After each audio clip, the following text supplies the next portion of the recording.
Hello, everyone. Welcome to a special edition of Strawberry Ink.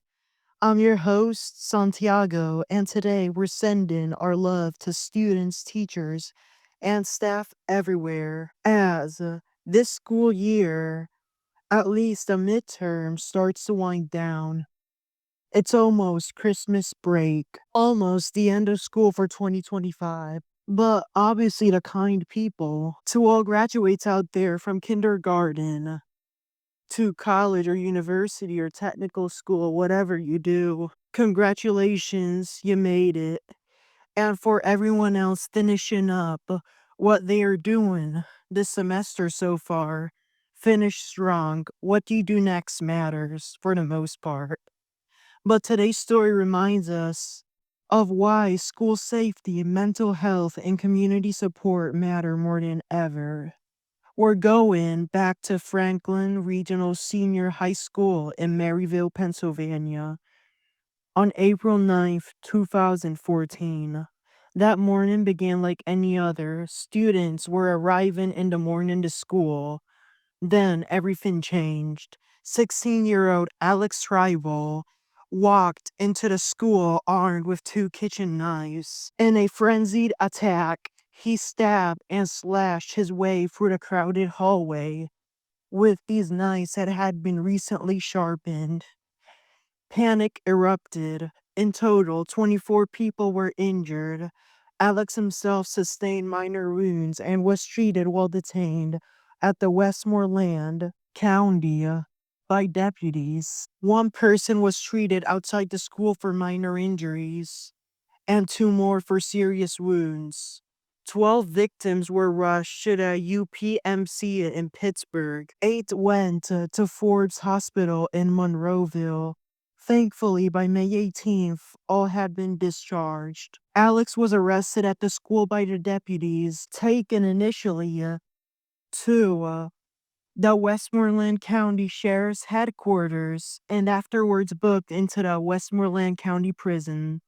At his first court appearance in the Court of Common Pleas of Westmoreland County, Judge Christopher Feliciani denied bond, ordering that he remain in custody to await trial. The DA, John Peck, announced plans to take the case to a grand jury seeking serious charges. Alex's court-appointed defense attorney was Patrick Thomasia, who planned to possibly seek an insanity defense. Soon after, a grand jury indicted Alex on 17 counts of attempted homicide and confirmed original charges: 4 of attempted homicide, 21 of aggravated assault, and 1 count of weapons possession. Alex pleaded not guilty before that judge to all charges. But by 2017, the case shifted after a judge ruled out the possibility of an insanity defense. And faced with overwhelming evidence, Alex changed course. On October 2017, he pleaded guilty to all charges under a deal. Though Judge Feliciani initially indicated Alex might be eligible for parole, and later refused to let him withdraw his plea, the final sentencing came on January 22nd, 2018. Alex Hribal was sentenced to 60 years in state prison. He'll be eligible for parole after completing 23 years and a half. His legal battles did not end there. Represented during appeals by Thomas Farrell, another public defender, Alex tried to withdraw his guilty plea, but was denied at every level. The Pennsylvania Superior Court rejected the matter in 2019.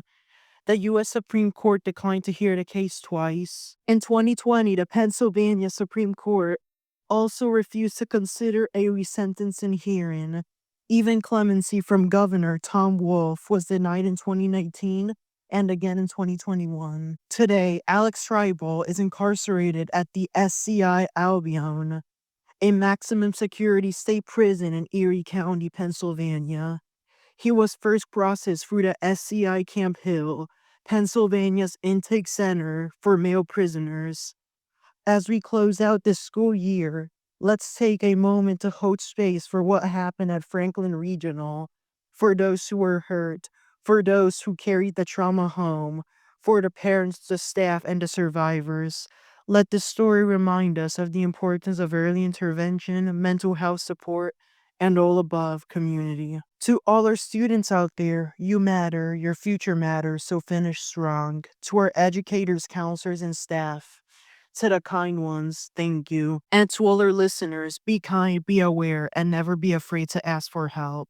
I would like to mention that a part of Alex's group of classmates were not nice to him, and it's understandable why he would want to commit such a massacre. Also, always the staff has to do their part. At the Worthington Kilbourn High School, the dean of students, Tom Souder, who served since, I believe, the year 2000, did his job terribly, harassing his students, ignoring allegations of bullying, encouraging his students to bully others, and he himself filing false reports doing bullying.